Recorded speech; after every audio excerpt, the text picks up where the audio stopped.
dari sebagian besar korban yang meninggal itu belum pernah ada satupun yang meninggal hanya karena COVID ya.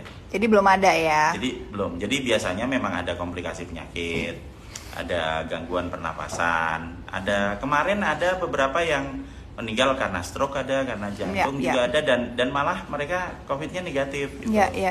Jadi kita sebaiknya tidak menghubungkan antara COVID-19 ini dengan kematian.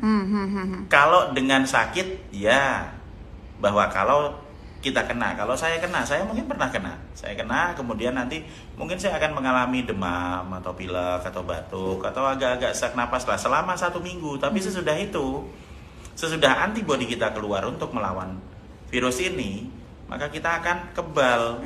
Dan juga antibodi di 2 minggu pasca infeksi itu paling tinggi, sehingga sebagian besar orang mengalami kesembuhan di 2 minggu atau 14 hari setelah infeksi. Jadi kalau COVID ini membuat sakit, ya gejala penyakit ya, tapi COVID ini tidak seganas atau tidak membunuh seperti yang ada di media. Hidup kita tuh indah, banyak yang bisa kita lakukan selama kita masih bisa hidup itu banyak, dan hidup kita bukan angka loh ya. Hidup kita tidak ditentukan dengan statistik. Ya.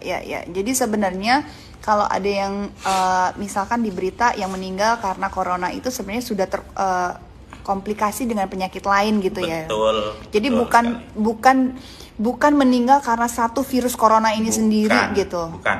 Jadi itu tidak ada dalam data bahwa ada yang meninggal hanya karena satu virus ini. Jadi belum betul, ada. Betul. Jadi jangan panik, jangan lantas bingung dan takut dan bahkan jadi curiga dengan setiap orang. Ini banyak kan batuk dikit langsung corona gitu. Bersin dikit corona gitu. Jadi sebenarnya ini bisa dibilang tidak menjadi bahaya kalau kita dalam kondisi yang sehat, tapi perlu diwaspadai untuk orang yang sudah umur mungkin gitu, atau mungkin yang punya riwayat penyakit gitu. Jadi itu yang harus lebih waspada.